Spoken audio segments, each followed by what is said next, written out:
आप लोगों ने देखा होगा एटीएम जगह जगह पर लगे होते हैं जहां पर लोग जाकर अपना ट्रांजैक्शन करते हैं।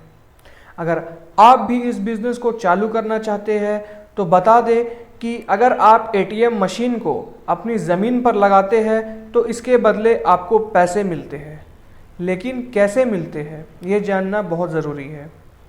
आज के इस वीडियो में हम एटीएम मशीन के बारे में, एटीएम बिज़नेस के बारे में A to Z इन्फॉर्मेशन जानने वाले हैं जो शायद ही आपको किसी ने बताया होगा। तो चलिए शुरू करते हैं।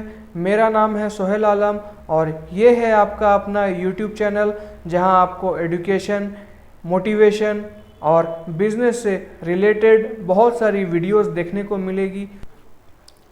देखिए, एटीएम दो तरह के होते हैं, एक बैंकिंग एटीएम और एक वाइट लेबल एटीएम।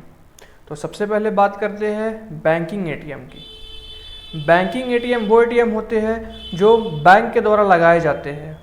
इनको बैंक कंट्रोल करता है और कोई थर्ड पार्टी इनको कंट्रोल नहीं करता है। जैसे कि पीएनबी का एटीएम हो गया, एसबीआई का एटीएम हो गया, कैनरा बैंक का एटीएम हो गया, ये सब बैंकिंग एटीएम है। तो बैंकिंग एटीएम को कैसे लगाए, इसे आप नहीं लगा सकते हैं। अगर रिक्वायरमेंट हुई बैंक को कि हमको इस एरिया, पर्टिकुलर एरिया में अपना एटीएम चाहिए, इस एरिया में एटीएम नहीं है, तो वो बैंक वाले पेपर में या फिर किसी भी सोशल मीडिया में कुछ भी एडवर्टाइजमेंट निकालते हैं कि हमें इस एरिया में एक ऐसी जगह चाहिए जहां पर अपना हम एटीएम लगा सकें। तो बहुत सारे फ्रॉड भी होते हैं एटीएम को लेकर के कि किसी ने कहा कि एसबीआई वाले ने मुझे कांटेक्ट किया है या फिर एसबीआई वाले ने पैसे मांगे हैं कि आप अपना एटीएम मेरे जगह पर लगाने दें तो मैं आपको पैसे दूंगा। तो इस तरह का फ्रॉड पर नहीं आए।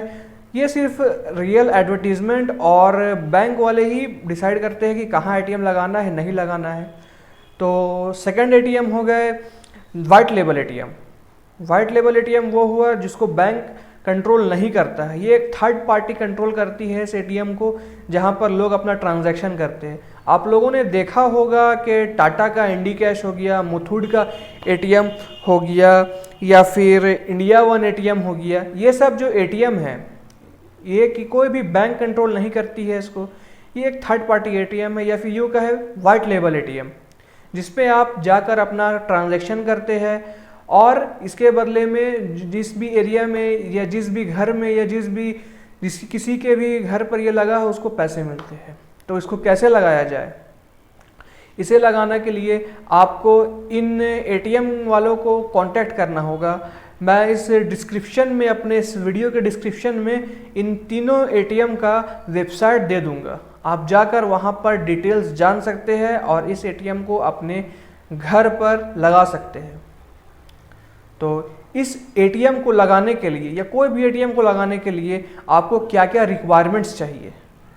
सबसे पहली और सबसे ज़रूरी रिक्वायरमेंट ये है कि एटीएम को लगाने के लिए 50 स्क्वायर फीट से 80 स्क्वायर फीट की आपकी खुद की ज़मीन होनी चाहिए।